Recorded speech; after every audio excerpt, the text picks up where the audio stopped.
بسم اللہ الرحمن الرحیم وبہ نستعین سبحانک لا علم لنا الا ما علمتنا انک انت العلیم الحکیم الحمد للہ رب العالمین والصلاة والسلام علی سید المرسلین وعلی آلہ وصحبہ اجمعین ومن تبعہم بإحسان الی یوم الدین اعوذ باللہ من الشیطان الرجیم بسم اللہ الرحمن الرحیم لا تجد قوما یؤمنون باللہ والیوم الآخر یوادون من حاد اللہ ورسولہ وَلَوْ كَانُوا آبَاءَهُمْ أَوْ أَبْنَاءَهُمْ أَوْ إِخْوَانَهُمْ أَوْ عَشِيرَتَهُمْ أُولَٰئِكَ كَتَبَ فِي قُلُوبِهِمُ الْإِيمَانَ وَأَيَّدَهُمْ بِرُوحٍ مِّنْهُ۔ محترم حاضرین، اہل سنت والجماعت کے کچھ اصول کے تحت ہم ساتواں اصول یہ پڑھ رہے تھے جس کے تعلق سے شیخ نورستانی حفظہ اللہ کا متن پچھلے درس میں ذکر کیا گیا، وہ یہ ہے وجوب الحب فی اللہ تعالی والبغض فی اللہ تعالی، اللہ کے لیے محبت اور اللہ کے لیے نفرت کا واجب ہونا، یہ فرض ہے، فرائض میں سے ہے۔ ومن ذالک، اور اسی اللہ کے لیے محبت اور اللہ کے لیے نفرت کا حصہ یہ ہے کہ نیک اور صالح مومنین کے ساتھ دوستی رکھی جائے، ان سے تعلق اور ولایت کا رشتہ جوڑا جائے۔ والبراء من المشرکین والکافرین والمنافقین، مشرکین، کافرین اور منافقین سے براءت اور لا تعلقی یا دشمنی اور بیزاری اختیار کی جائے۔ آگے کی عبارت ہے وَكُلُّ مُسْلِمٍ لَهُ مِنَ الْوِلَایَةِ بِقَدْرِ مَا لَدَیْهِ مِنَ الْایمان وَالِاتِّبَاعِ لِلرَّسُولِ، اور ہر مسلمان کے لیے، ہر مسلمان کا دوسرے مسلمان کے تئیں حق ہے کہ جس قدر اس کے اندر ایمان ہو اتنی محبت کی جائے، اور جتنی اللہ کے رسول صلی اللہ علیہ وسلم کی اتباع کا جذبہ اور مظاہرہ ہو اسی کے مطابق اس سے تعلق جوڑا جائے۔ ایمان اور اتباع رسول جس قدر ہو اتنی محبت، موالات اور دوستی نبھائی جائے، اور اس کے بالمقابل اس کے اندر فسق، فجور، معصیت اور گناہ، شریعت کی جتنی مخالفت پائی جا رہی ہے اسی کے مطابق اس سے نفرت کی جائے۔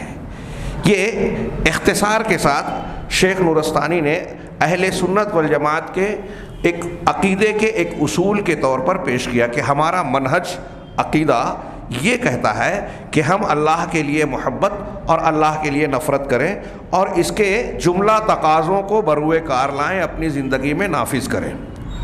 اگر آپ قرآن حدیث کی نصوص کو دیکھیں گے اور صرف آیات الہی اور جناب محمد رسول اللہ صلی اللہ علیہ وسلم کی احادیث کو اکٹھا کریں اور اس سے متعلق، اس موضوع سے متعلقہ مسائل پر غور کریں تو ایک موٹی کتاب تیار ہو جائے گی، اور علماء نے اس پر موٹی موٹی کتابیں لکھی بھی ہیں، اس سے متعلق مختلف مسائل بیان کیے ہیں۔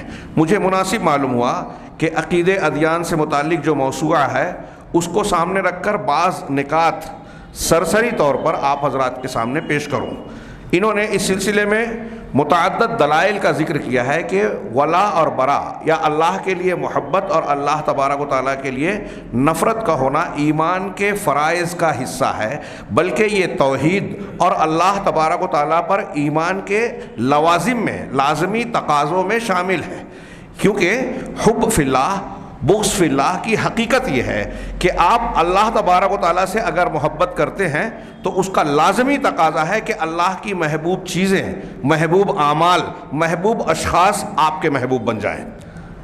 اگر ایسا ہے تو آپ اللہ سے محبت کرتے ہیں، اور اللہ تعالیٰ کے لیے سے محبت ہی کا دوسرا پہلو یہ ہے کہ جو اللہ کے دشمن ہیں، جو اللہ تبارک و تعالیٰ کی ناپسندیدہ مبغوض چیزیں ہیں، شخصیتیں ہیں، اشیاء ہیں، آپ اور ہم بھی اللہ کی محبت کی مطابعت میں ان چیزوں سے نفرت کریں، ان چیزوں سے لا تعلقی اور بیزاری کا اظہار کریں۔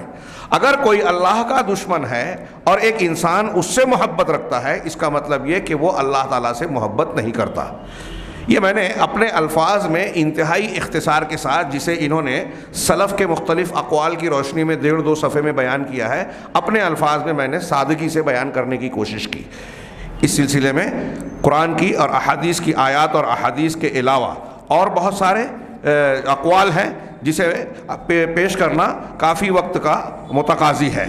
پھر انہوں نے برا اور ولا کے دلائل کو پیش کیا ہے، جس میں سے ایک دلیل یہ بھی ہے جو میں نے ابھی آپ حضرات کے سامنے پڑھی، لا تجد قوما یؤمنون باللہ والیوم الآخر، کہ آپ کسی ایسی قوم کو، جماعت کو، لوگوں کو نہیں پائیں گے جو اللہ پر اور آخرت کے دن پر ایمان رکھتے ہوں، جو ایمان رکھتے ہوں اور پھر ان کا یہ معاملہ ہو کہ یوادون من حاد اللہ و رسولہ، کہ ان لوگوں سے محبت کریں، ان لوگوں سے ود اور چاہت کا برتاؤ کریں، رویہ اختیار کریں جو اللہ اور اس کے رسول کی دشمنی کرتے ہیں، اللہ اور رسول کی مخالفت کرتے ہیں۔ یعنی جو ایمان والے ہیں ایسے لوگوں کو آپ ایسا نہیں پائیں گے کہ اللہ اور اس کے رسول کی دشمنی کرنے والوں سے دوستی گاٹتے ہوں، ان سے تعلقات استوار کرتے ہوں۔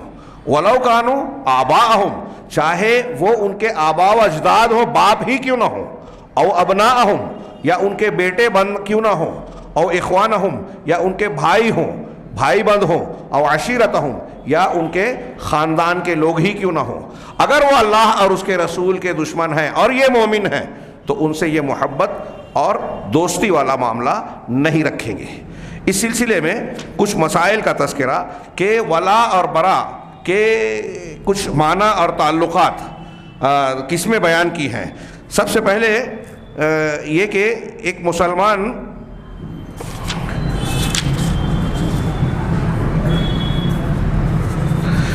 کے لیے یہ اوثق و عرل ایمان ہے، ایمان کا سب سے مضبوط دستہ۔ یعنی آپ اور ہم ایمان کا دعویٰ کرتے ہیں، یا جو بھی مسلمان ہونے کا دعویٰ کرتا ہے اس کا ایمان کس درجے کا ہے، گویا اس چیز سے ظاہر ہوتا ہے کہ آپ روزمرہ کی زندگی میں، اپنے معاملات میں اور دیگر امور زندگی میں اللہ تبارک و تعالیٰ سے اور اس کے دین سے اگر محبت ہے، آپ کے لیے مرکزی حیثیت یہ رکھتی ہے، تو آپ کا ہر معاملہ دین کی بنیاد پر ہوگا۔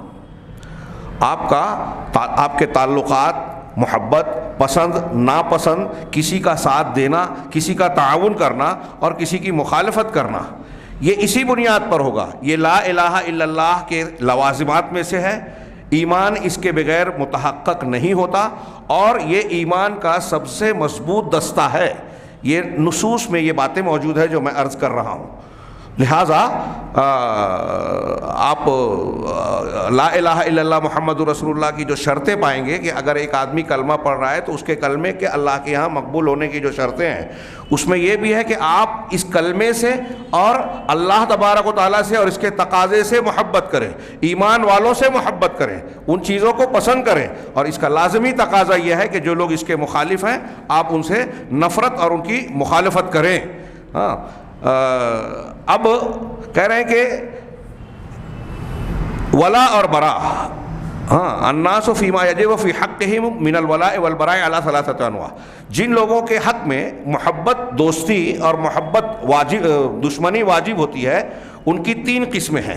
ایک تو یہ کہ جن لوگوں سے یہ اللہ کی محبت کے مطابقت میں، ایک وہ کہ جن لوگوں سے انسان کو بالکل خالص اور اعلیٰ محبت ہونی چاہیے، جیسے انبیاء کرام، صدیقین، شہداء، صالحین، اور ان میں سر فہرست ہمارے نبی جناب محمد رسول اللہ صلی اللہ علیہ وسلم کی شخصیت ہے، اس لیے کہ آپ کی محبت دنیا میں اللہ تبارک و تعالیٰ کے بعد تمام مخلوقات میں تمام لوگوں کی محبت سے آپ کی محبت مقدم اور اعلیٰ ہے، اور یہ اللہ اور رسول کا حکم ہے۔ مثال کے طور پہ جناب محمد رسول اللہ صلی اللہ علیہ وسلم کا مشہور ارشاد جو حضرت انس بن مالک رضی اللہ تعالیٰ عنہ سے مروی ہے بخاری مسلم کی، اور آپ سب سنتے ہیں کہ آپ نے فرمایا لا یؤمن احدکم حتی اکون احب الیہ من والدہ وولدہ والناس اجمعین، تم میں سے کوئی شخص مومن نہیں ہو سکتا یہاں تک کہ میری ذات، یعنی رسول اللہ صلی اللہ علیہ وسلم کی شخصیت، اس کے نزدیک اس کے والد، اس کی اولاد اور تمام دنیا کے تمام لوگوں سے زیادہ محبوب نہ ہو جائے. تو نبی صلی اللہ علیہ وسلم سے سب سے زیادہ محبت ہونی چاہیے. اب صالحین میں انبیاء کے بعد سر فہرست صحابہ کرام ہیں. صحابہ میں سر فہرست امہات المومنین، پھر اللہ کے نبی صلی اللہ علیہ وسلم کے اہل بیت، اور پھر خلفائے اربعہ عشرہ مبشرہ، اور پھر تمام صحابہ کرام جیسا جس کی فضیلت ہم کو معلوم ہے، اس اعتبار سے اس سے ہماری محبت زیادہ ہونی چاہیے. صحابہ کے بعد تابعین، تابعین کے بعد اس امت کے سلف، اور جو لوگ امامت اور دین کے معاملے میں جتنے زیادہ بلندی پر ہیں وہ ہماری محبت اور ولایت کے اتنے زیادہ مستحق ہیں. یہ خالص محبت ایمان کا تقاضا ہے. دوسری محبت کہ ہم مطلق طور پہ، یہ مطلق اور خالص محبت ہوگی، مطلقاً ہم نفرت کریں، بغض اور عناد رکھیں، یہ کفار، مشرکین اور منافقین کی بات ہے. جیسا کہ ابھی میں نے سورہ مجادلہ کی آیت پڑھی اور دوسری بھی آیتوں میں ہے کہ اللہ تبارک و تعالیٰ نے کہا کہ مسلمانوں کو چاہیے کہ مومنین کو چھوڑ کر دوسروں کو اپنے اولیاء نہ بنائیں، یہود و نصارہ کو اولیاء نہ بنائیں، مشرکین کو نہ بنائیں، اور جو شخص ان کی تولیت، ان سے ولایت و رشتہ جوڑے گا وہ انہی میں سے ہو جائے گا. ایسے مفہوم کی قرآن کی آیتیں اور بہت ساری احادیث موجود ہے. یہ خالص محبت اور مطلق نفرت کا دو نوع کا ذکر ہوا. تیسری نوع وہ ہے النوع الثالث من يحب من وجہ ويبغض من وجہ آخر. ایسی شخصیات کہ ایک اعتبار سے ہم اس سے محبت کریں.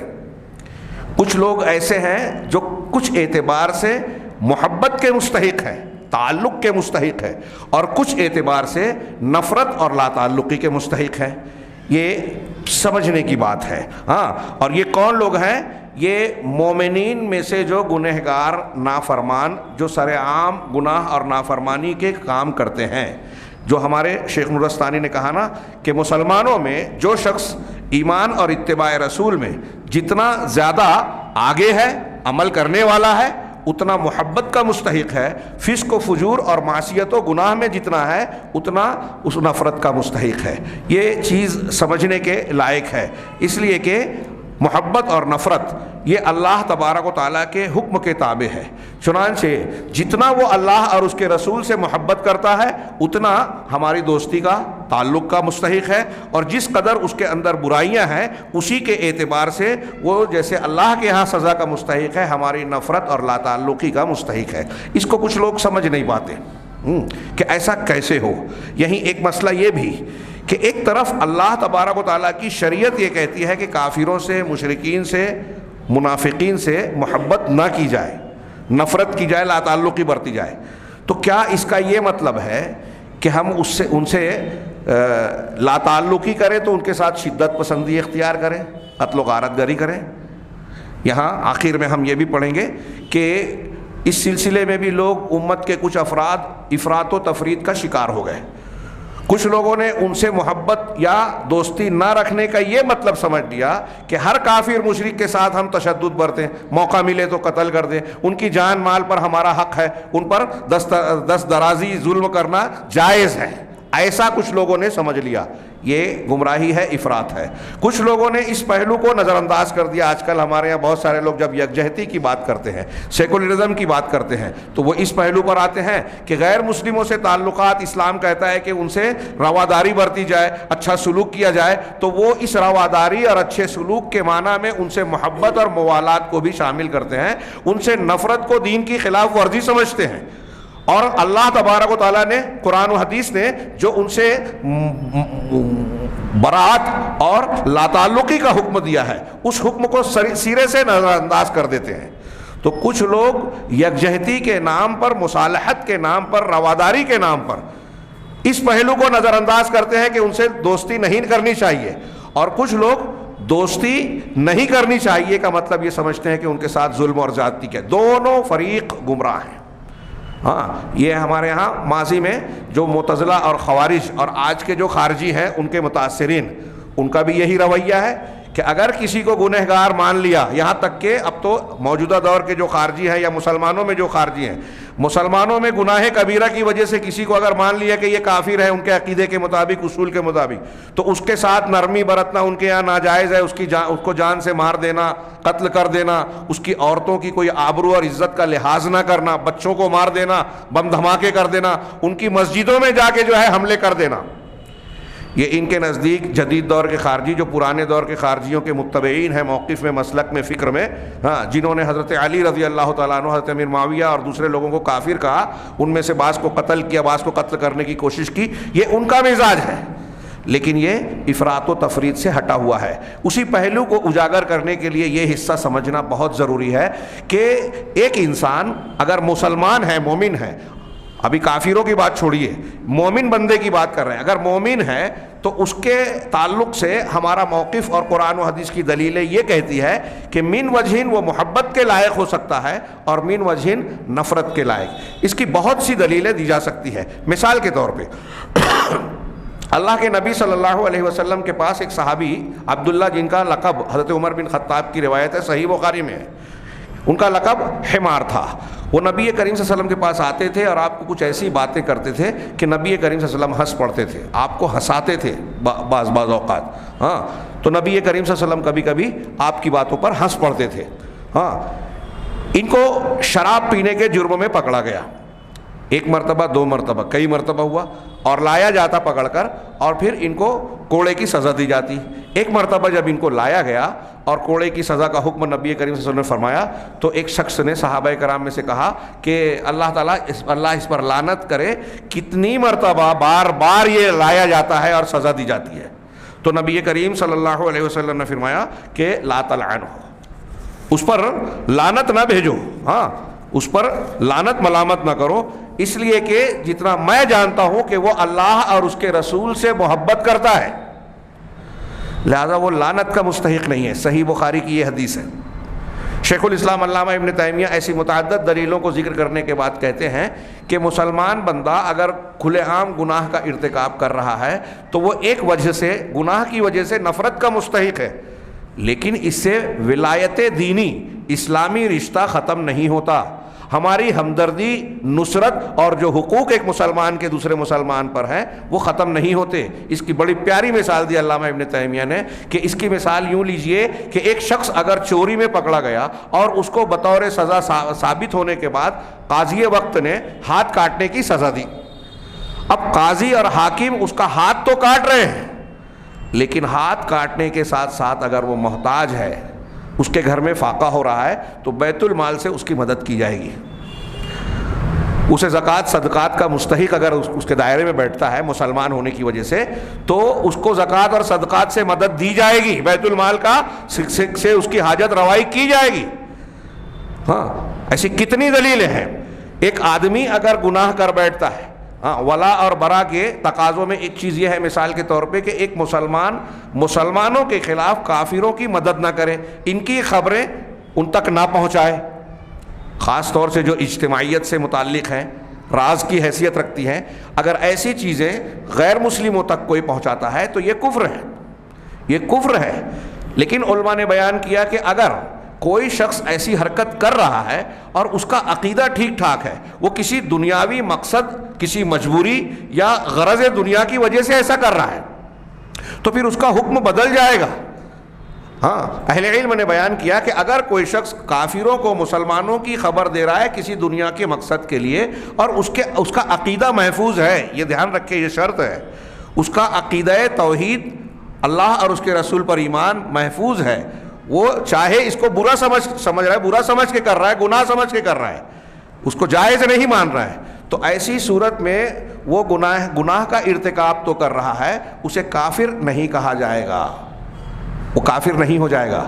اس کی کئی دلیلوں میں سے ایک دلیل دی صحیح بخاری کی بہت مشہور حدیث کہ حضرت حاتب بن ابی بلتہ رضی اللہ تعالیٰ عنہ نے اللہ کے نبی صلی اللہ علیہ وسلم نے جب خفیہ طور سے اہل مکہ پر چڑھائی کا پروگرام بنایا، منصوبہ بنایا، تو انہوں نے خفیہ طور پر خط لکھ کر اہل مکہ کو خبر کرنے کی کوشش کی۔ اللہ تعالیٰ نے خبر دی، آپ نے کچھ صحابہ کو بھیج کر اس عورت کو جو خط لے کر جا رہی تھی اس کو گرفتار کیا، خط برآمد کیا، حاتب بن ابی بلتہ کو حاضر کیا گیا، پوچھا گیا کہ یہ کیا ہے؟ تو آپ نے کہا کہ میرے بارے میں جلد بازی نہ کیجیے اللہ کے رسول، نہ میں مرتد ہوا ہوں نہ اسلام کا مخالف ہوا ہوں، ایسی بات ہے کہ میرے اہل خانہ مکہ میں ہے، میں ایک احسان کرنا چاہتا تھا اہل مکہ پر تاکہ اس احسان کے بدلے میں میرے بال بچے جو ہیں وہ محفوظ رہیں۔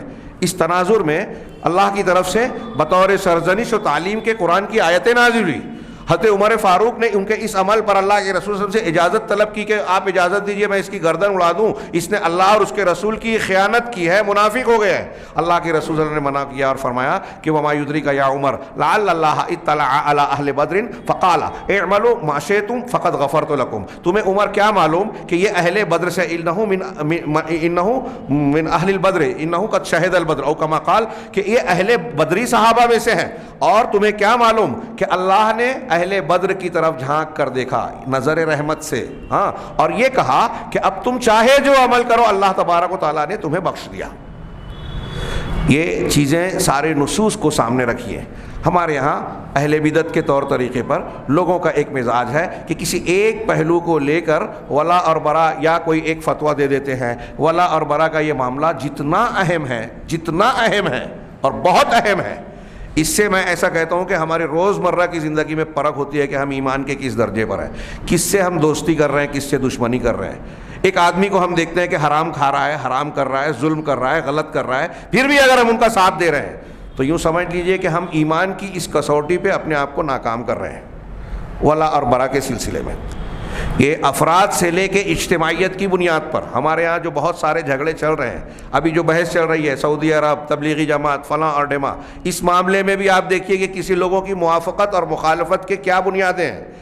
کوئی محض شخصیات یا مسلک کی بنیاد پر بغیر سمجھے بوجھے موافقت اور مخالفت کر رہا ہے، کسی کے کوئی دنیاوی مقصد ہے۔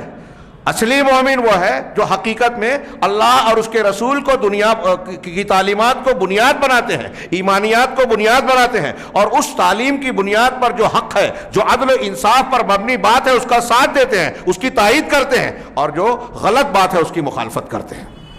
یہ اہل سنت والجماعت کی ایک پہچان بھی ہے۔ آج آپ دیکھیے سوشل میڈیا اور دوسرے مقامات پر اہل حق کی مخالفت جیسے یہود، نصارہ، مجوس کر رہے ہیں، آپ کو بہت سارے مسلمان بھی کرتے ہوئے نظر آئیں گے۔ ان کے یہاں ولا اور برا ایمان کے ان تقاضوں کا علم ہی نہیں ہے، وہ اسلام پسندی کے نام پر اسلام کو نقصان پہنچا رہے ہیں۔ پھر سے یہ جملہ دماغ میں گھسائیے، اسلام پسندی کا دعویٰ اور نعرہ لگاتے ہیں، اپنے آپ کو اسلام کا خیر خواہ ظاہر کرتے ہیں، یہ بتاتے ہیں کہ ہم مسلمان یا اسلام کی تائید کر رہے ہیں، لیکن جو کام کر رہے ہیں وہ ان لوگوں کی مخالفت کرتے ہیں جن کے پاس حقیقی اور اصلی دین ہے۔ ولا اور برا کے ان تقاضوں کے برخلاف جو مومنین ہیں ان سے نفرت کا اظہار کرتے ہیں، اور جو مشرکین ہیں، منافقین ہیں۔ اب آپ دیکھیے کہ ہمارے ہاں ایران کا جو ہے حکومتی سطح پر جو عقیدہ ہے، اثنا عشری شیعوں کا عقیدہ پڑھیے، اس عقیدے کی تفصیل جاننے کے بعد کوئی مسلمان ان کی تائید کرے یہ ناممکن بات ہے۔ یہ میرا اللہ کے گھر میں علی وجہ البصیرہ دعویٰ ہے۔ روافض جن کا جو حقیقت میں نہ قرآن کو مانتے ہیں نہ اللہ اور رسول کو ویسے مانتے ہیں جیسے ہم مانتے ہیں، یہ ایک جملے میں بہت ساری باتیں ہیں۔ اللہ تبارک و تعالیٰ پر بھی ان کا ایمان توحید والا نہیں ہے، اللہ تعالیٰ کی بہت ساری صفات کا انکار، تقدیر کا انکار، رسول کی شان میں گستاخیاں، 12 امام کے تعلق سے غلو، شرکیات کا معاملہ، اور پھر اس کے بعد قرآن کو محرف ماننا، 1 2 5 7 نہیں، ہزاروں روایتیں ان کی امہات الکتب میں موجود ہیں۔ صحابہ کرام میں سے اکثریت کو بلکہ تقریباً تمام کو کافر قرار دینا، متاع اور نہ جانے کیسے کیسے عقیدے، اور پھر ان عقائد کی بنیاد پر اہل سنت سے ازلی دشمنی، مخالفت، اور پوری تاریخ ان کی اس دشمنی سے بھری پڑی ہے۔ آج بھی وہ مسلمانوں کی قتل و غارت گری میں دشمنان اسلام کے ساتھ ہے ہر مقام پر، کیا یمن میں، کیا شام میں، کیا عراق میں، اور ان کا عمل دخل بڑھتا جا رہا ہے۔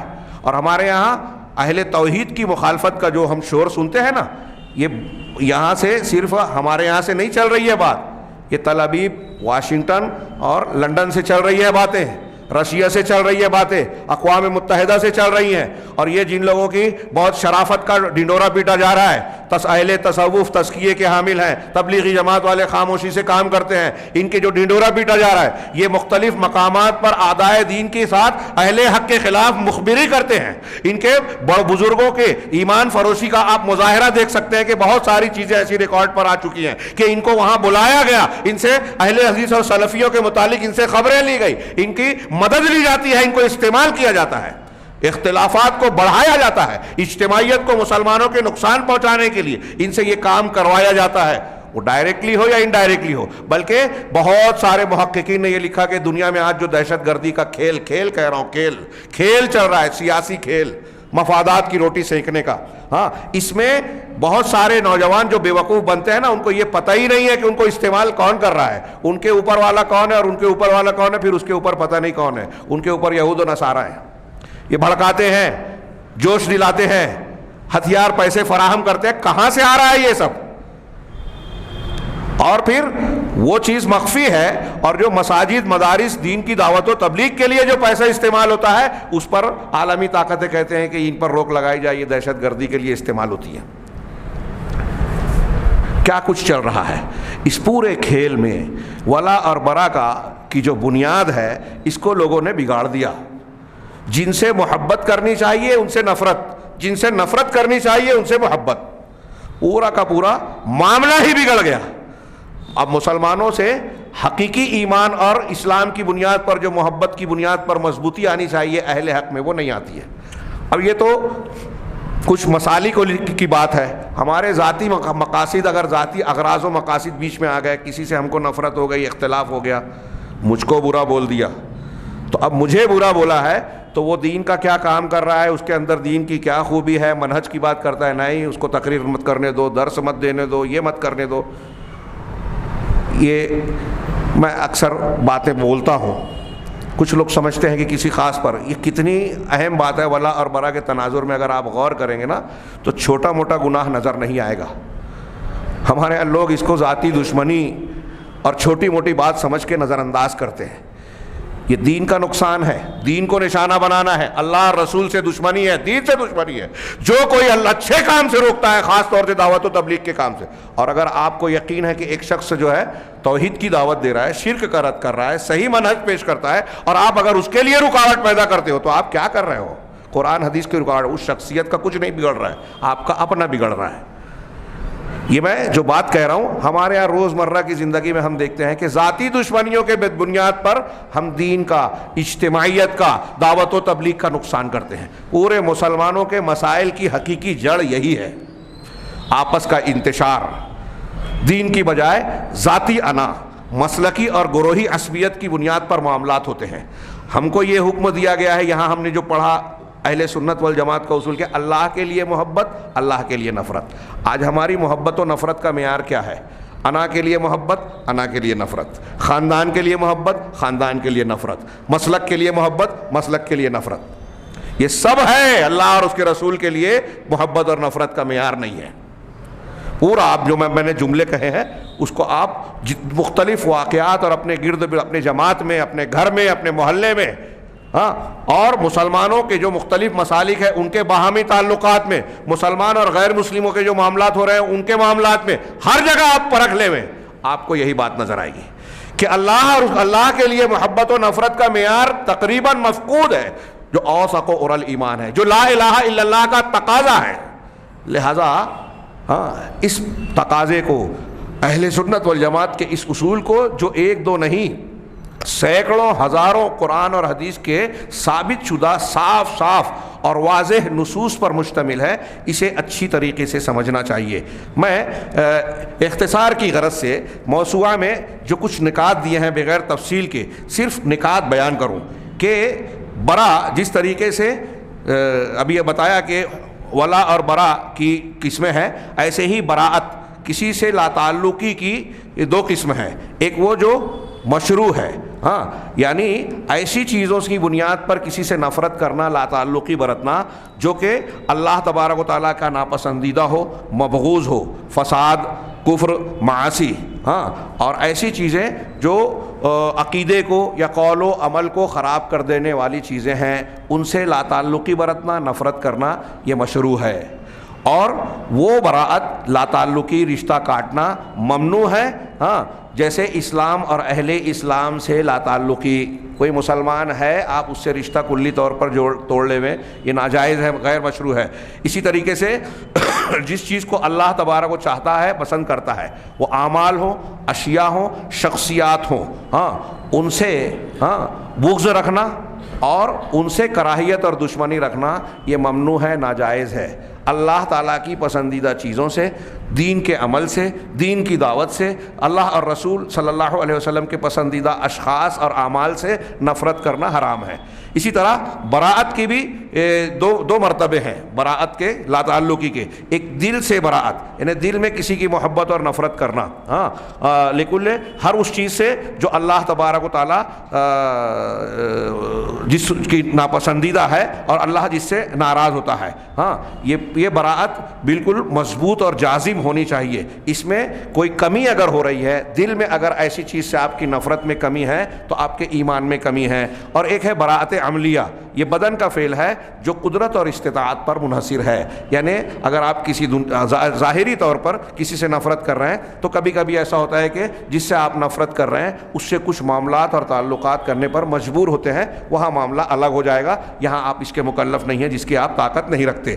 یہاں انہوں نے مسلمانوں سے دوستی کرنے کے مظاہر، چند مظاہر کا ذکر کیا ہے اور ہر بات کو تفصیل سے دلیل کے ساتھ پیش کیا ہے. میں صرف پوائنٹ ذکر کر رہا ہوں کہ کون سے مظاہر ہیں. سب سے نمبر ایک چیز کہ مسلمانوں کے ملک اور شہر کی طرف ہجرت کر کے مسلمانوں کے بیچ رہنا چاہیے اور کفار کے شہر کو چھوڑ دینا چاہیے. اس لیے کہ مسلمان سے یہ مطالبہ ہے کہ اپنے دین کو بچاتے ہوئے وہ مسلمانوں کے بیچ بود و باش اور رہائش اختیار کرے. یہ ایک شہر کی بات ہے. ہمارے ہاں شہروں میں بھی جو بستیاں ہوتی ہیں، اگر کوئی غیر مسلم علاقہ ہے وہاں مسلمان کو نہیں رہنا چاہیے. یہ اس پر دلیلیں موجود ہیں قرآن و حدیث کی. ہاں ہندوستان میں جن لوگوں نے اس حکم پر عمل نہیں کیا، بہت سے لوگ جانتے ہی نہیں ہیں، جہاں عمل نہیں کیا گیا، دیکھیے کہ جب فسادات اور مختلف قسم کے معاملات پیش آئے تو ایسے مسلمانوں نے زیادہ جان مال، عزت و آبرو اور کاروبار کا نقصان اٹھایا جو غیر مسلموں کے بیچ رہتے تھے. عام حالات میں جو ان کے بیچ رہتے ہیں ان کے تربیتی اعتبار سے بہت سارے نقصانات ہوتے ہیں. اس لیے کہ جو مسلمان ان کے بیچ رہ رہے ہیں، ان کے بچے جب پاس پڑوس میں مشرکانہ تہوار، مشرکانہ رسم و رواج، ان بچوں سے دوستی اور ان کے بیچ رہنا سہنا اختیار کرتے ہیں تو دینی تقاضے ان کے یہاں کمزور ہو جاتے ہیں اور غیر اسلامی امور، شریعتیں اور بہت ساری شرکیہ باتیں ان کے اندر غیر محسوس طریقے پر سرایت کر جاتی ہے. تربیتی اعتبار سے یہ بہت خطرناک نقصان ہے. دلیلیں چھوڑ کر میں آگے بڑھ رہا ہوں اس لیے کہ مضمون زیادہ ہے. نمبر 2، مسلمانوں کی مدد کرنا، ان کا دفاع کرنا اور جتنا آپ کی طاقت ہے اتنا ان کی معاونت کرنا اور ان سے رحم دلی اور ہمدردی کے برتاؤ کرنا مسلمانوں کا آپس میں. اس پر ہم بہت ساری دلیلیں سنتے ہیں کہ اللہ کے رسول نے فرمایا کہ مسلمانوں کے آپسی تعلق، آپسی تراحم اور تعاطف، باہمی جذبہ ہمدردی کا معاملہ ایسا ہے جیسے ایک جسم کہ جسم کا اگر ایک حصہ شکایت درد میں مبتلا ہوتا ہے تو پورے جسم کو اس کی تکلیف ہوتی ہے. اسی طرح آپ نے ایک عمارت سے مسلمانوں کے اجتماعی ڈھانچے کو تشبیہ دی کہ بعض کو قوت بخشتا ہے. اور بھی اس سلسلے کی آیتیں اور حدیثیں بہت ساری ہیں. اسی طرح مسلمان کی موالات کا تقاضا مظہر یہ ہے کہ ان کی خیرخواہی کی جائے، ان کو دھوکہ نہ دیا جائے، ان سے خیانت نہ کی جائے. خیر خواہی کی جائے، دھوکہ نہ دیا جائے، خیانت نہ کی جائے اور اس سے پہلے پڑھا مدد کی جائے، دفاع کیا جائے. اگر کوئی مسلمان کی عزت و آبرو یا مال دولت پر نشانہ سادھ رہا ہے تو ہمارا کام یہ ہے ولا اور برا کے تقاضے کے مطابق مسلمان سے دوستی کہ ہم اس کا دفاع کریں. اب ہم خود ہی اگر مسلمانوں کی عزت و آبرو کے دشمن بن جائیں، سوشل میڈیا پر چھپ چھپا کر خطوط اور تحریر لکھ کر کسی کے گھر کی باتوں کو سچی یا جھوٹی جو ہے بے نقاب کریں، اس کو پریشان کریں اور پھر کالر ٹائٹ کریں، گھمنڈ کریں کہ دیکھو میں نے اس کو کیسے بے آبرو کیا، بے عزت کیا، یہ اپنی غیر اسلامی حرکت پر فخر کرنے کے اور اللہ تبارک و تعالیٰ کی مخالفت کر کے اس پر اکڑنے کے مترادف ہے۔ ہاں، یہ واقعی جرأت کا کام ہے کہ ایسا آدمی یہ کہہ رہا ہے کہ مجھ کو اللہ کا بالکل ڈر نہیں لگتا۔ ہاں، اللہ تبارک و تعالیٰ کو چیلنج کر رہا ہے کہ تو نے کہا تھا کہ مسلمان سے محبت کرو، اس کا دفاع کرو، اور میں مسلمان کی مٹی پلیت کر رہا ہوں اور پھر بھی جو ہے خوش ہوں، مسکرا رہا ہوں۔ آج ہمارے ہاں ایسے اسلام کے نہ جاننے والے، اب جاہل کہتا ہوں تو لوگوں کو برا لگتا ہے، یہ جہالت ہی تو ہے، ہاں، ایسے جاہل مسلمان بکثرت پائے جاتے ہیں، اور چھوٹے موٹے نہیں، خواص، ذمہ داریوں پر فائز، ہاں، عہدوں پر فائز، جو مسلمانوں کے بڑے بننے اور ٹھیکیدار بننے کے بڑے مطلب ان کو خبط رہتا ہے، ایسے لوگوں کا یہ کردار ہے۔ یہ میں جو کہہ رہا ہوں اگر اس سے اختلاف ہے تو دنیا کے کسی عالم سے بتائیے کہ یہ باتیں غلط ہے۔ ہاں، مسلمان کے تعلق سے ولا اور اس کی دوستی کے مظاہر میں سے ہے کہ اس کی خیر خواہی، اس کا بھلا چاہا جائے۔ ہم برا چاہتے ہیں، کافر کے ساتھ حسن سلوک اور مسلمانوں کے ساتھ بدسلوکی۔ صحابہ کرام اشداء علی الکفار رحماء بینہم، یہ ولا اور برا کا انتہائی اعلیٰ مظہر تھا، یہ ان کا منہج تھا، ہم اس کے خلاف ہیں۔ ہاں، اور ان کو دھوکہ نہ دینا، ان سے خیانت نہ کرنا۔ اسی طریقے سے ان کے مظاہر میں سے کہ مسلمانوں کا ایک دوسرے کا احترام کرنا، ان کو طعن و تشنیع دینے سے بچنا، ہاں، ان کے عیب ڈھونڈنے سے، طعن و تشنیع۔ آج اگر ہمارے ہاں ایک عام بات ہے، ایک مسلمان اس کے ابا اور دادا نے کچھ کیا ہو، یا اس نے کیا ہو 5 سال 10 سال 25 سال پہلے، اس نے فلاں سن میں یہ کیا تھا، اور کبھی ہمارا سابقہ بڑھ گیا تو سالوں پہلے کی اس کی غلطی کو لوگوں کے سامنے اچھالا جاتا ہے۔ یہ بڑی چالاکی ہے، عقل مندی ہے، دینداری ہے۔ یہ ولا اور مسلمانوں کے ساتھ ولایت اور ان کی رشتہ داری کے خلاف ہے۔ طعن و تشنیع کرنا، ویل لکل ہمزۃ لمزہ وغیرہ والی آیتیں، اور یہاں بہت ساری دلیلیں دی ہیں کہ یہ حرام ہے، ناجائز ہے، ہاں، ممنوع ہے شریعت میں واضح طور پر۔ ان کے عیب کو تلاش کرنا، ان کی تنقیص اور بے عزتی کرنا، ہاں، ان تمام چیزوں پر انہوں نے متعدد دلیلیں دی ہیں۔ میں اگلے اس پہ جاتا ہوں کہ نمبر 6 مسلمانوں میں، نمبر 5 مسلمانوں کے حق میں دعا کرنا اور ان کے لیے مغفرت طلب کرنا۔ وَاسْتَغْفِرْ لِذَنبِكَ وَلِلْمُؤْمِنِينَ وَالْمُؤْمِنَاتِ، ایسی قرآن کی کئی آیتیں پیش کی ہے۔ نمبر 6 مسلمانوں میں جو کمزور ہیں ان کے ساتھ نرمی برتنا، ان کی مدد اور جو ہے اشکسوئی کرنا، ان کے کام آنا، یہ مسلمانوں پر حقوق ہیں۔ یہ مسلمانوں سے دوستی کے چند مظاہر ذکر کیے گئے ہیں۔ اس کی تفصیل میں جائیں تو ایسی اور بھی بعض چیزیں جو یہاں ذکر نہیں کی گئی وہ اس کی تفصیل میں آ جائیں گی۔ ہاں، دوسرا مسئلہ کہ موالات، کفار سے موالات کی ممانعت۔ ہاں، اب کفار سے موالات کی ممانعت کی دلیلیں دی اور اس کے بعد بتایا کہ کفار سے دوستی کے مظاہر کیا کیا ہیں۔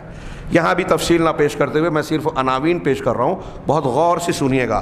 آج ہندوستان وغیرہ میں ہمارے یہاں بہت سارے لوگوں کو ان چیزوں کی جانکاری اور تفصیلات کو بتانے کی شدید ضرورت ہے۔ ہاں، موالات کفار کے بہت سارے مظاہر ہیں۔ سب سے پہلی چیز کہ لباس میں، کلام اور ایسی ان جیسی چیزوں میں، رہن سہن کے سلسلے میں ان کی مشابہت اختیار کرنا، اس لیے کہ کفار سے کی مشابہت اختیار کرنا ممنوع ہے، اور ان کی مشابہت اختیار کرنا اگر کوئی کر رہا ہے تو یہ ایک اشارہ ہے کہ اس کے دل میں، اس مسلمان کے دل میں ان کافروں سے محبت ہے۔ من تشبہ بقوم فہو منہم، جس نے کسی قوم سے مشابہت اختیار کی وہ انہی میں سے ہوگا۔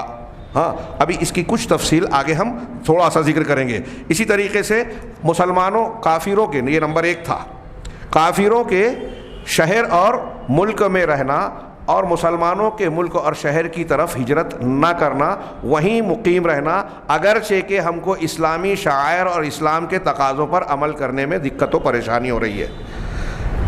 اگر کوئی شخص اسلام پر عمل نہیں کر پا رہا ہے پھر بھی کافروں کے بیچ میں ہے، ہجرت کر سکتا ہے اور نہیں کر رہا ہے، کر سکتا ہے اور نہیں کر رہا ہے، تو یہ جو ہے کافروں کے ساتھ موالات اختیار کر رہا ہے، دوستی اختیار کر رہا ہے، اور ایسا کرنا اس کا حرام ہے، اپنے آپ پر وہ ظلم کا ارتکاب کر رہا ہے۔ اور بعض علماء کا قول ہے کہ بالاجماع یہ ناجائز ہے۔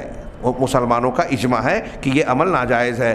اسی طرح ایک اہم بات دیکھیے، یہ جو میں مسئلہ بیان کرنے جا رہا ہوں بہت سارے لوگوں کو سن کر حیرت ہوگی۔ انہوں نے بیان کیا کہ سیر و تفریح کی غرض سے کفار کے ملک کی طرف سفر کرنا، مقصد صرف سیر و تفریح ہے، ہاں جیسے اس لیے کہ ان کے ملکوں اور شہروں کی طرف بغیر ضرورت کے، جیسے تجارت ہے، ہاں، اور ایسی تعلیم حاصل کرنا جو اسی ملک میں ممکن ہے۔ ایسی تعلیم حاصل کرنے کے لیے کوئی اس ملک میں جائے جہاں وہاں کے علاوہ کہیں اور وہ تعلیم اگر نہیں مل رہی ہے، ہاں، اور ایسا کوئی مقصد ہے تو پھر ٹھیک ہے، ورنہ یوں ہی بلا ضرورت کے ایسے ملکوں کو سفر کرنا یہ حرام قرار دیا انہوں نے، ہاں، اہل علم کے قرآن و حدیث کی دلیلوں کی روشنی میں۔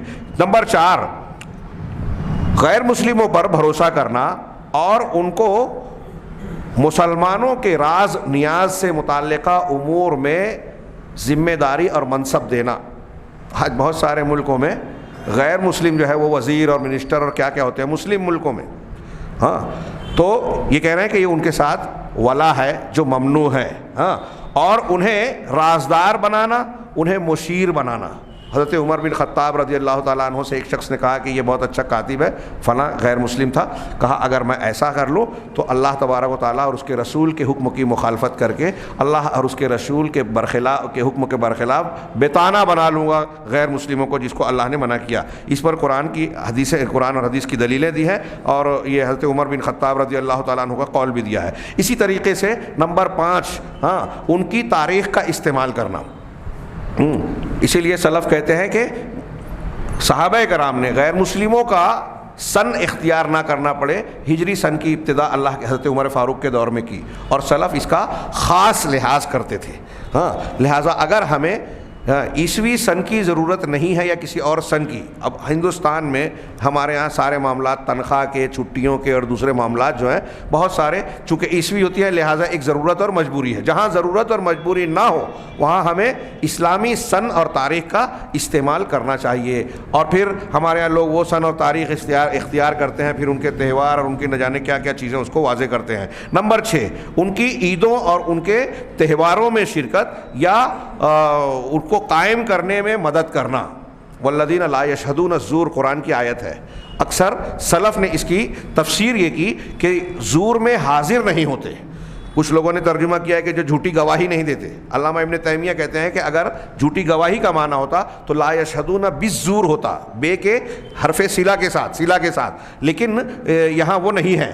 تو زور، چونکہ زور کہتے ہیں ایسی چیز جس کو سنوارا جائے، جھوٹ بنایا جائے دھوکہ دینے کے لیے، اور باطل جو غیر مسلموں کے تہوار ہیں اس میں شہوت اور شبہ دونوں ہوتا ہے، باطل کو آراستہ کیا جاتا ہے، اور اس میں شرکت جو ہے وہ گویا ایک دھوکے کی چیز ہے، اس کو رونق بخشنا ہے، اس لیے اس کو کہا والذین لا یشہدون الزور اے لا یحضرون اعیاد المشرکین۔ بہت سارے سلف میں یہ معنی کیا کہ مشرکین کے تہواروں میں جو لوگ حاضر اور شریک نہیں ہوتے۔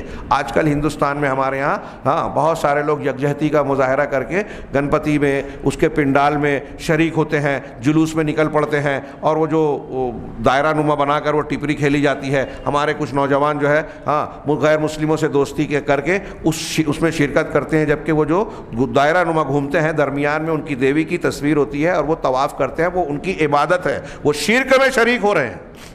ہاں، یہ ان کے تہواروں میں حاضر ہونے کو اللہ تبارک و تعالیٰ نے ناپسند فرمایا، منع کیا کہ مسلمانوں کا یہ طریقہ اور وتیرہ ہونا چاہیے کہ غیر باطل لوگوں کے تہواروں میں حاضر نہ ہو دیکھنے اور سننے کے لیے۔ اب اگر کوئی اس کی مدد کرے، کوئی اس میں شریک ہو تو یہ کتنا بڑا گناہ ہوگا۔ اللہ تبارک و تعالیٰ کے رسول صلی اللہ علیہ وسلم نے عید الفطر اور عید الاضحیٰ کو جب بیان کیا تو کہا کہ کفر شرک کے دور میں، جاہلیت کے دور میں جو تم تہوار مناتے تھے اللہ نے اس سے بہتر سے تم کو بدل دیا ہے۔ بدل دینے کا مطلب جو اسلام نے دیا ہے اب وہ پہلے کا بدل ہے، اگر اس کو بھی رکھو گے اور اس کو بھی رکھو گے تو بدل کہاں ہوا؟ یہ جب تمہیں مل گیا ہے تو اسے چھوڑ دیا جائے۔ اسی طریقے سے ان کی تعریف کرنا، ان کے اخلاق، ان کی مہارتوں سے، ہاں، دیکھیے یہ ایک بہت اہم بات بلی جا رہی ہے کہ غیر مسلموں کی تعریف اور پھر ان کے اخلاق اور مہارتوں سے متاثر ہونا، ان کے عقائد فاسدہ کو دیکھے بغیر، عقائد فاسدہ کو نظر انداز کر کے ان کی تعریف کیے جانا، اور لوگوں کے سامنے آج کل ہمارے ہاں جو پڑھے لکھے دانشور اور بڑے بڑے لوگوں میں آپ بیٹھیں گے نا، مسلمانوں میں جو تھوڑے پڑھ لکھ لیتے ہیں، تو وہ تو قوم کے لیے کچھ کر نہیں پاتے. اب کچھ نہ کر پانے کی وجہ سے یہ نہیں کہتے کہ ہم لوگ کچھ نہیں کر رہے ہیں، یہ کہتے ہیں کہ ہماری قوم بہت جاہل ہے، ہمارے لوگ ایسے ہیں، ہمارے ویسے ہیں. جتنے بڑے لوگوں میں بیٹھیے آپ کو 10 میں سے 9 ایسے ہی ملیں گے، وہ مدارس کے بڑے ہوں، جماعتوں کے بڑے ہوں، کوئی مسلمانوں میں کلیکٹر وزیر اور کچھ بن گیا ہو. جب آپ قوم کی بات کریں گے تو قوم کے لیے وہ تو کچھ نہیں کر رہے ہیں اور کر سکتے بھی نہیں، مخلص ہے نہیں. دکان چلاتے ہیں، اسٹیج پہ بتاتے ہیں تعلیم کی بڑی اہمیت ہے، فلاں چیز کی بڑی فضیلت ہے، ہم قوم و ملت کی خدمت کر رہے ہیں. کوئی خدمت نہیں کر رہا ہے. اب لوگوں کو جب خدمت خود نہیں کر رہے ہیں، قوم کے لیے خود نہیں کوئی رہنمائی اور کوئی تعمیری کام کر رہے ہیں، یہ کچھ مستثنا ہر جگہ ہیں. تو میں نے اسی لیے 10 میں سے 9 کہا. تو کیا کرتے ہیں، پوری ناکامیابیوں کا، انحطاط کا ٹھیکرا پورا کا پورا قوم کے لوگوں کے، یہ جاہل ہیں، یہ ایسے ہیں، یہ ویسے ہیں. یہ پورے ذمہ دار جاہل لوگ ہیں. وہ تو جاہل ہے، نہیں جانتے آپ عالم ہیں تو آپ نے کیا کیا. آپ تعلیم بڑھانا چاہتے ہیں، جب آپ کے پاس کوئی غریب آدمی آتا ہے کہتا ہے کہ فیس نہیں بھر سکتا، تو کہا کہ ہم نے ٹھیکہ نہیں لیا ہے بیوہ یتیم لوگوں کو پالنے کا. زکوٰۃ صدقات کو لوگوں سے وصول کرنے کا ٹھیکہ ہے آپ کے پاس، بڑے بڑے لوگوں سے آپ لے سکتے ہو، لیکن دینے کے وقت کہتے ہیں کہ ہم نے ٹھیکہ نہیں لیا. تو جو غریب آدمی، اخبارات کی رپورٹ ہے کہ مسلمانوں میں کئی سال پہلے 37% سے زیادہ مسلمان ایسے ہیں جو غریبی کی سطح سے زیادہ نیچے زندگی گزار رہے ہیں. غریبی کی سطح سے مراد یہ ہے کہ جو دن بھر میں 24 گھنٹے میں ایک مرتبہ ہلکا پھلکا کھانا کھا پاتے ہیں، 24 گھنٹے میں ایک مرتبہ. اور مہینے میں اس وقت آیا تھا کہ 550 روپیہ زیادہ سے زیادہ کما پاتے ہیں، 557 یا ایسا کچھ. اس سے نیچے جنہوں نے کہا ان کو غریبی کی ریکھا، غریبی کی سطح سے نیچے مانا گیا. تو جن کی مہینے کی تنخواہ 550 اور 600 روپیہ ہو، وہ آپ کی کئی ہزار ماہانہ تنخواہ کی فیس کیسے بھر پائیں گے اور اپنے بچوں کو تعلیم کیسے دلائیں گے. اب آپ تو ٹھیکیدار بن کے بیٹھے ہیں. یہ تعلیم کے مافیا ہیں. قوم ملت کی خدمت کی بات کرتے ہیں اور قوم ملت کی تعلیم کے راستے میں رکاوٹ بن کے بیٹھے ہیں. اصل مستحقین کو داخلہ دیتے ہی نہیں اور کہتے ہیں کہ لوگ جاہل ہیں، پڑھتے نہیں، قربانی نہیں دیتے. قربانی کیا دیں آپ کے لیے؟ اب جن کے پاس کچھ ہے ہی نہیں، جو ہے بیچ دیا، اب مزید تعلیم کے لیے بیچنے کے لیے بھی کچھ نہیں بچا. خیر، یہ میں تلخ حقیقتیں کہہ رہا ہوں، کسی پر طنز و تعریض نہیں کر رہا ہوں. یہ زندہ حقیقت ہے، زمینی حقیقت ہے قوم کی پستی کا. بات کہاں سے آئی؟ اب جب ان کے سامنے آتا ہے کہ لوگ تو اتنی ترقی کر رہے ہیں تو بولتے ہیں ارے یہود و نصارہ میں ایسا ہے، فلاں میں ایسا ہے، ان کے یہاں ایسا ہے. اس کا آپ مظہر دیکھیے، آپ بڑے بڑے لوگوں میں ہمارے یہاں دیکھیے گا کہ اگر کوئی گورنمنٹ آفیسر آ جائے، کوئی امریکہ یورپ کا مہمان آ جائے تو پیچھے جائیں گے، لباس بدل جاتا ہے. اور اگر کوئی علم والا عالم دین آ جائے، علماء آ جائے، تو ان کے چہرے پر ناپسندیدگی کے آثار نظر آتے ہیں. حقیر سمجھتے ہیں، گھٹیا سمجھتے ہیں. کیوں؟ ان کے نزدیک دولت، پیسہ یہ ترقی کا معیار ہے. ابھی خبر آئی تھی کہ چائنا دنیا میں سب سے زیادہ دولت مند ہو گیا، تو میں نے سوچا کہ شاید اب ہمارے جو بڑے بڑے اسکول، کالج، مدرسے والے لوگ ہیں وہ بولیں گے کہ چائنا کی طرح لکڑی سے کھانا شروع کر دو، پیسہ سب سے زیادہ کما لیا اس نے. یہی معیار ہے نا آپ کا. تو شاید اب یہ ہمارے یہاں بولا جائے گا کہ ابھی یہودی نصرانی تھے، ان کا طور طریقہ اب چائنا کا کچھ چلے گا، کیونکہ وہ ترقی اب وہ ان کے لیے جو ہے وہ اسوہ حسنہ بن جائے گا، چائنا کے لوگوں کی ترقی. یہ مسلمان کا طریقہ نہیں ہے. ہمارے ہاں لوگ اس طریقے سے ان کی تعریف کرتے ہیں کہ ان کے نہج اور منہج کو اپنے. آج آپ دیکھیں گے کہ بہت سارے تعلیمی اداروں میں اگر آپ ان کو یہ بتائیں کہ قرآن و حدیث یہ کہتی ہے، اس کا تقاضا یہ ہے، تو اس سے زیادہ اہمیت کی چیز ان کے نزدیک یہ ہوگی کہ امریکہ اور یورپ میں کیا ہو رہا ہے. اس سلسلے میں جس کو سارے لوگ گالیاں دیتے ہیں، آپ کو سب سے اونچائی پر نظر آئے گا سعودی عرب. شاہ فہد کے دور میں انہوں نے سعودی عرب اور وہاں کے لوگوں میں ممتاز طلبہ کو لے کر حکومت کے خرچ پر دنیا کے ان ممالک میں مختلف فنون کو حاصل کرنے کے لیے بھیجا جہاں کی جو چیز مشہور تھی. کہ آپ اس میں مہارت حاصل کر کے آؤ. اور آنے کے بعد ان سے کہا کہ یہاں سعودی عرب میں آپ کو ہم پوری تنخواہ اور معاوضہ دیں گے, آپ اسلامی تعلیم کی روشنی میں نصاب تعلیم تیار کرو, اسلامی فکر کے اعتبار سے فلاں کام کے لیے آپ منہج تیار کرو. جو لوگ جانتے ہیں وہ کہتے ہیں کہ یہ کروڑ خرچ کیا شاہ فہد نے اس زمانے میں. اور سعودی عرب کا تعلیمی ڈھانچہ, آپ وہاں کے اسکولوں میں پڑھائے جانے والی کتاب پر دیکھیے گا, منگائیے نصابی تعلیم, فری دیتے ہیں وہ. پوری دنیا میں ایسے چند ملک ملیں گے بچوں کو کتاب فری دی جاتی ہے. ہاں, دے دینے کے بعد اسی کو کاپی کے طور پہ بھی بعض جگہ استعمال کرتے ہیں اور پھر واپس نہیں لی جاتی. اور اس میں آپ کو حساب, سائنس, جغرافیہ اور دوسری چیزوں میں آپ کو اسلامی عقیدہ ملے گا, اسلامی آداب ملیں گے, اسلامی تہذیب و کلچر ملے گا. یہ ایسے ہی نہیں تیار ہوا. ہمارے ہاں لوگ چندہ وصول کر کے مدرسہ بنا لیتے ہیں, کچھ علماء کو لاتے ہیں اور کہتے ہیں کہ میں ایسا چاہتا ہوں, اور کوئی خطوط نہیں دیتے, اس کے تقاضے نہیں دیتے, لوازمات نہیں دیتے, اور اس کے بعد پروگرام بھی نہیں دیتے, اور پھر چند سالوں کے بعد کہتے ہیں کہ جیسا میں چاہتا تھا ویسا ہوا نہیں. یعنی ان کی ساری بے عملیوں کا نتیجہ وہ ٹھیکرا جو ہے ملازمین پر اتار دیا کہ انہوں نے نہیں کیا, میں تو چاہتا تھا. آپ نے کچھ کرنے بھی نہیں دیا. اگر وہ اپنے من سے کچھ کرنا چاہتا ہے تو اسے راستہ بتایا جاتا ہے کہ ہمارا گیٹ کھلا ہوا ہے, اور پھر کہتے ہیں کہ یہ ہمارے اعتبار سے کام نہیں کیا. آپ کرنے بھی نہیں دیتے, اور پھر نتیجہ نہیں آتا. کوئی آپ کے پاس پروگرام بھی نہیں ہے, کیونکہ آپ خود علم نہیں رکھتے. آپ کے اندر خود علم کی محبت اور علم کے طریقے اور تربیت کے طریقے آتے ہی نہیں ہیں. جو ہمارے بڑے بنے بیٹھے ہیں ان کو ہے ہی نہیں طریقہ, علمی لائن کے لوگ ہی نہیں ہیں. آپ امریکہ اور یورپ میں دیکھیں کہ اگر تعلیمی ادارہ ہے نا, تو تعلیمی افراد کو منتخب کر کے اختیار دیتے ہیں کہ آپ اس کا طریقہ بنائیں, اور جو خطوط انہوں نے تیار کیے اس کو نافذ کرتے ہیں. یہاں تو کوئی عالم اگر کوئی مشورہ دیتا ہے تو ان کو لگتا ہے کہ ہمارے مقابل کھڑے ہو رہے ہیں. انتہائی چھوٹا دماغ, انتہائی محدود ذہنیت, اور ان ساری چیزوں نے مل کر مسلمانوں کو جو ہے انتہائی ناکارہ اور پست بنا دیا ہے, اور یہ دوسروں کو الزام دیتے ہیں. یہ جو اس میں ایک طریقہ میں نے بتایا نا کہ ان اصولوں کو اگر آپ نافذ کریں گے تو ہماری زندگی میں ان کی مخالفت نظر آئے گی, اور یہی مخالفتیں مسلمانوں کے پست حال کی, انحطاط کی, کمزوری کی بنیادی وجوہات ہیں. میں نے عرض کیا کہ یہ بعض جگہوں پر اس کا یہ مطلب نہیں ہے کہ ہم اچھوں کو اچھا اور ماہر کو ماہر نہ کہیں, لیکن غیر مسلموں کی تعریف آپ اس انداز میں کریں کہ ایک عام مسلمان یا عام لوگوں کے سامنے یہ بولے کہ اگر ایک آدمی ہٹلر ہے یا فلاں لیڈر ہے وہ بہت اچھا ہے تو اب اس کو اختیار کیا جائے. آج کل ہمارے یہاں دیکھتے ہیں نا, مثال دوں میں کہ کچھ فلم اداکار یا کھلاڑیوں کو ہمارے مسلم نوجوان مرد, لڑکا یا لڑکی جو ہے آئیڈیل بنا لیتے ہیں. تو اب ان سے جب متاثر ہوتے ہیں تو اب ان کے عقیدے میں کیا خرابی ہے, ان کے عمل میں کیا برائی ہے, ان سب چیزوں سے ہٹ کر ان کا جیسا ہیئر اسٹائل ہے, کیا کہتے ہیں ہیئر اسٹائل, بال وغیرہ, ہاں ہیئر اسٹائل ہے, ان کا جیسا لباس ہے, کسی فلم میں انہوں نے خاص قسم کا ہیئر اسٹائل رکھا تو پھر ہمارے نوجوان ویسے ہی بال رکھنے لگتے ہیں. خاص قسم کا لباس پہنا ویسے ہی لباس پہننے لگتے ہیں, ان کے جیسی چال اختیار کرتے ہیں, ان کے جیسے نام اختیار کرتے ہیں. فلموں میں یا زندگی میں خبر آتی ہے کہ انہوں نے جا کے فلاں مندر میں جو ہے پوجا کی تو یہ سمجھتے ہیں کہ اس میں کوئی حرج نہیں ہے. اب ہمارے ہاں لوگ تعریف کر رہے ہیں کہ ارے وہ تو ایسے ہیں, ان کو تو فلاں ایوارڈ ملا ہے, ان کے اندر تو یہ صلاحیت ہے. بس اسی کو فٹ کر لیجئے, یہ کہنا چاہتے ہیں.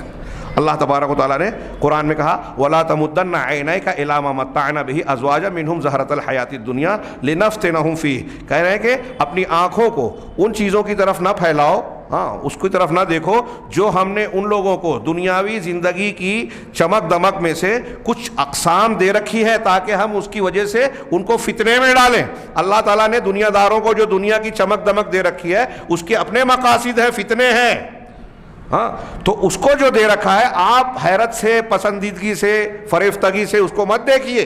یہ قرآن نے کہا, اور بھی کچھ دلیلیں دی, میں نے صرف اس کا ایک آیت کا ایک حصہ پیش کر دیا.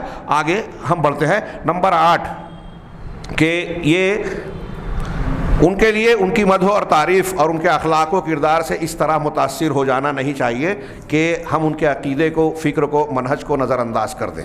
اب یہ تو کافروں کے بارے میں, یہ بات مسلمانوں کے بارے میں بھی ہے. ہاں ابھی جیسا کہ ہمارے یہاں چل رہی ہے بات, شبہات کے فتنے میں ہم بار بار گفتگو کر رہے ہیں. ابھی تبلیغی جماعت والی بات چل رہی ہے. ہاں لوگ 2 گروپ ہو گئے, سب اپنی اپنی قابلیت کا مظاہرہ کر رہے ہیں.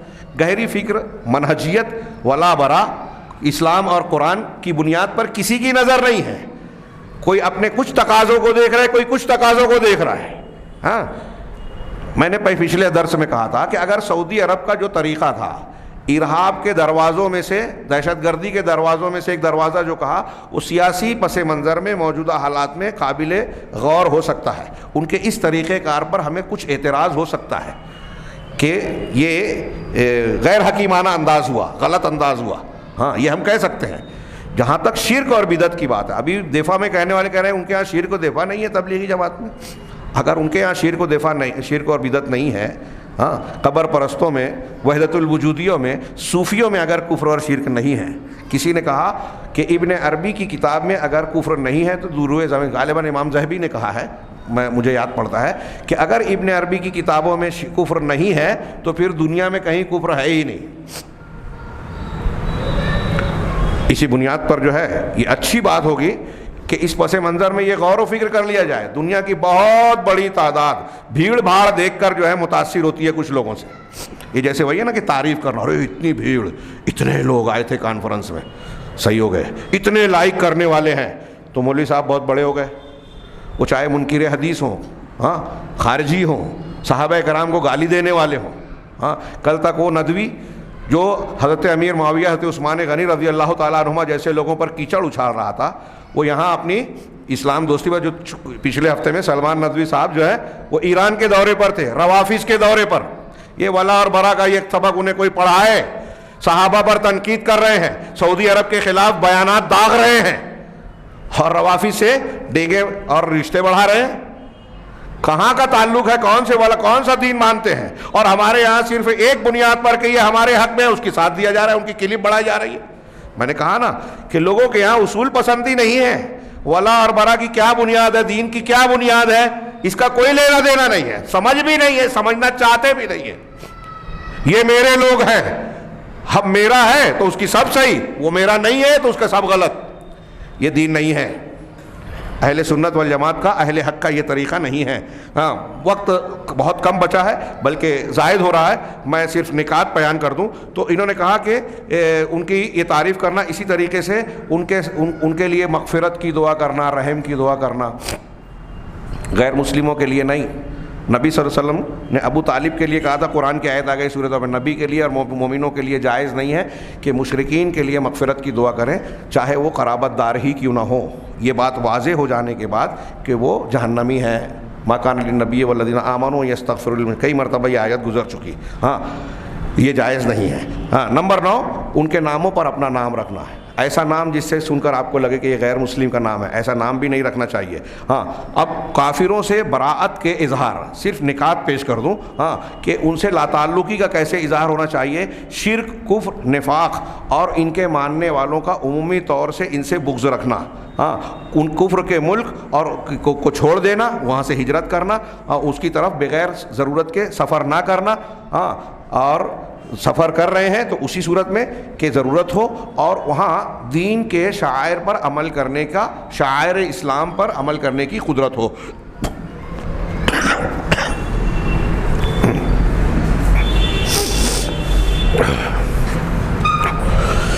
نمبر 3 کہ مسلمانوں کے خلاف کفاروں کی مدد اور تعاون نہ کیا جائے.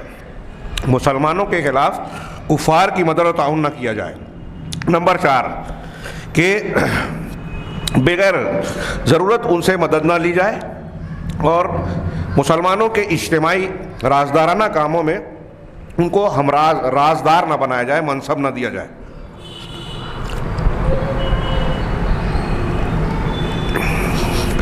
نمبر 5 ان کے تہواروں میں خوشی کے موقعوں پر شریک نہ ہوا جائے، اور ان چیزوں کی جو ان کے دین سے متعلق ہے ان کو مبارکباد نہ دی جائے، ان کے لیے مغفرت طلب نہ کی جائے، ان کے لیے رحم کی دعا نہ کی جائے.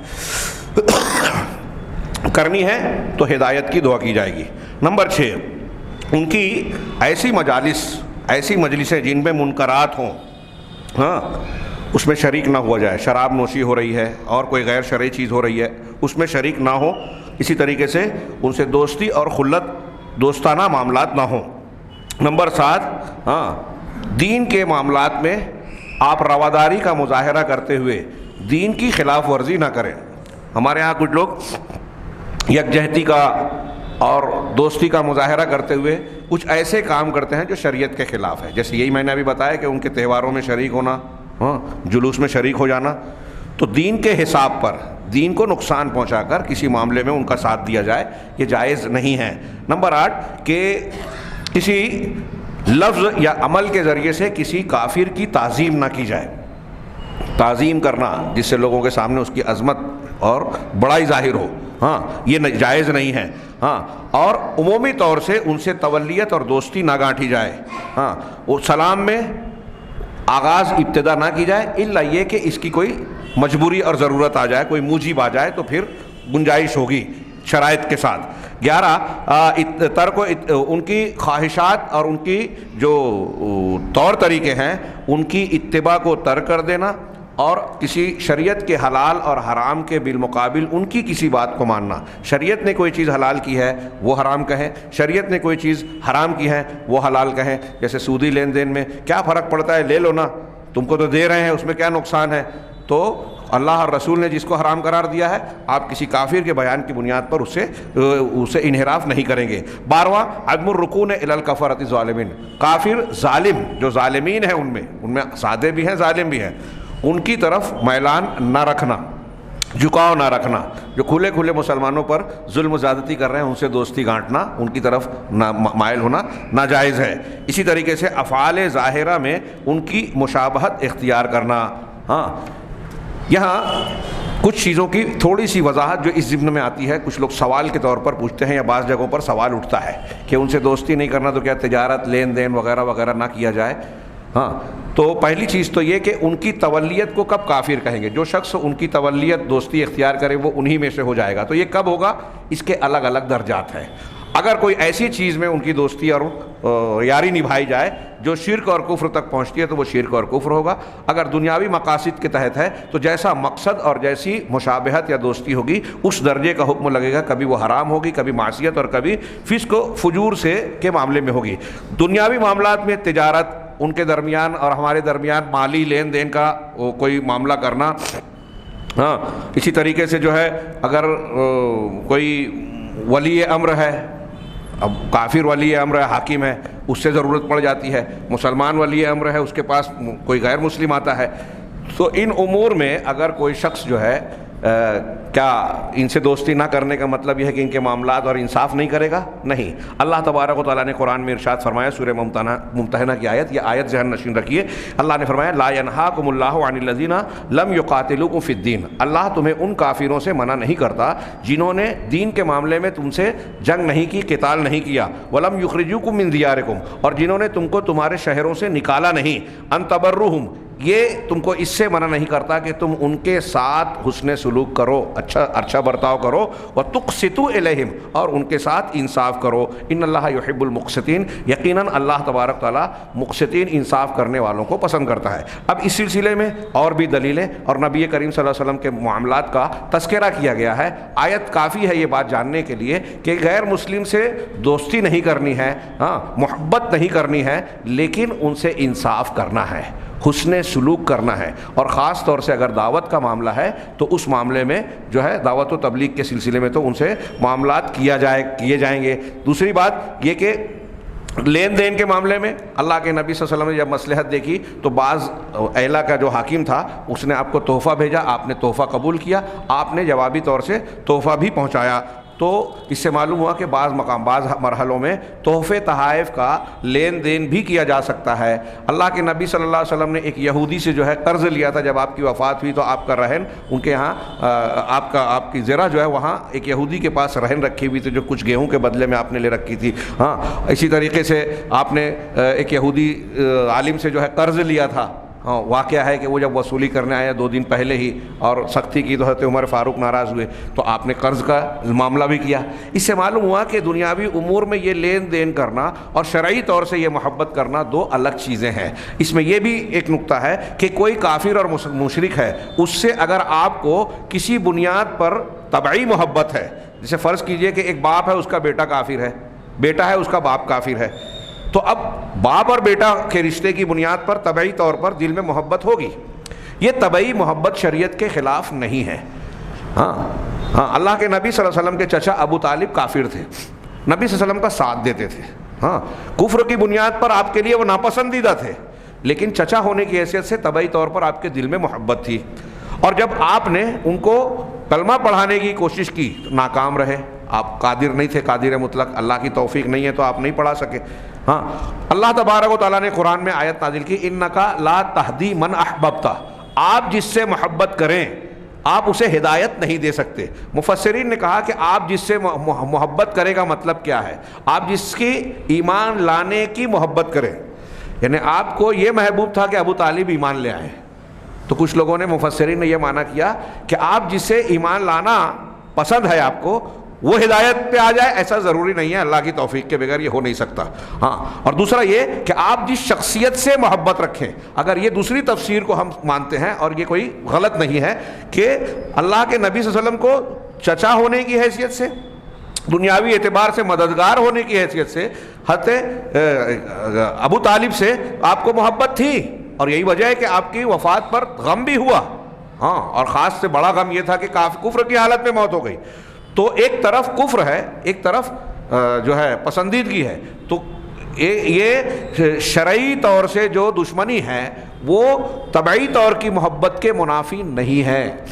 ہاں ایسا کوئی ہمارا محبوب ہے رشتے کی بنیاد پر یا کسی اور بنیاد پر کسی غیر مسلم سے اگر ہم کو طبعی محبت ہے، اب وہ اگر اللہ اور اس کے رسول کا دشمن بن کر مقابل آ رہا ہے تو پھر وہاں اس سے رحم اور مروت اور محبت والا برتاؤ نہیں کیا جائے گا، اللہ اور اس کے رسول کی محبت کو مقدم رکھا جائے گا، اور اس محبت کو مقدم رکھنے کی بنیاد پر یہ ہے کہ وہ اگر ہمارے مقابلے میں اگر ہمارے ہتھیار کی زد میں آئے تو پھر اسے چھوڑا نہیں جائے گا۔ ہاں نتیجہ یہ نکلا کہ غیر مسلموں سے اگر دشمنی کی یا لا تعلقی کی تعلیم ہے، براءت کا حکم ہے، تو اس کا یہ مطلب نہیں ہے کہ ان کے ساتھ انصاف نہیں کیا جائے گا، حسن سلوک نہیں کیا جائے گا، معاملات نہیں رکھے جائیں گے۔ میں نے جو مثالیں دی ہیں چند ایک، اس سے آپ اندازہ لگا سکتے ہیں کہ بھائی معاہدہ بھی کیا گیا، لین دین بھی ہوا، قرض کا معاملہ ہے، تجارت کا معاملہ ہے، اور پھر مسلمانوں کی حکومت میں غیر مسلم ذمی اور مستامین کی حیثیت سے بھی آتے تھے، ذمی کی حیثیت سے رہتے تھے، ٹیکس دے کر رہتے تھے، ان کو بیت المال سے مدد دی جاتی تھی، وہ ٹیکس دیا کرتے تھے، بوڑھے ہو گئے تو مدد بھی دی جاتی تھی، اور ان کے اپنے اپنے احکامات ہیں۔ ہاں لہذا ہر چیز کو اس کے مقام پر رکھنا چاہیے۔ یہی ان لوگوں کی غلطی بھی ظاہر ہو گئی جو ان سے دشمنی کا مطلب یہ سمجھتے ہیں کہ عام آدمی بھی ہو، عام حالات میں بھی ہو تو ایک کافر کے ساتھ ظلم کیا جائے گا، اس کے ساتھ انصاف نہیں کیا جائے گا، یہ شریعت کی تعلیم نہیں ہے۔ اسی طریقے سے ان لوگوں کا طریقہ بھی غلط ہے جو رواداری اور محبت کے نام پر یہ کہتے ہیں کہ اسلام نرمی کی تعلیم دیتا ہے، تو کسی سے جو ہے ہر ایک سے محبت کی جائے، غیر مسلم سے بھی جو ہے لین دین سارے معاملات کیا جائے، دوستی گانٹی جا سکتی ہے، دونوں افراط و تفریط ہے۔ اہل سنت والجماعت کا یہ میانہ رو طریقہ ہے جو تمام نصوص کو گھیر کر کرتا ہے کہ اللہ تعالیٰ کے لیے محبت ہو، اللہ تعالیٰ کے لیے نفرت، یعنی جو صالحین مومن ہیں ان سے محبت کا ہونا لازم ہے، اور جو کافر مشرک منافقین ہیں ان سے نفرت کا ہونا لازم ہے، اور ہمارے سارے معاملات اسی کے گرد گردش کریں گے۔ اور جو مسلمانوں میں کوئی شخص ایسا ہے کہ مومن بھی ہے گنہگار بھی ہے، تو جتنا گناہ ہے اتنی نفرت کا مستحق ہے، جتنی ایمان ہے اتنا محبت کا مستحق ہے۔ گناہ کرنے کی وجہ سے آپ کے ساتھ دشمنی بدسلوکی اگر اس نے کیا تو اس کی وجہ سے اس کی اور آپ کی اسلامی ولایت کا رشتہ جو ہے ختم نہیں ہوتا۔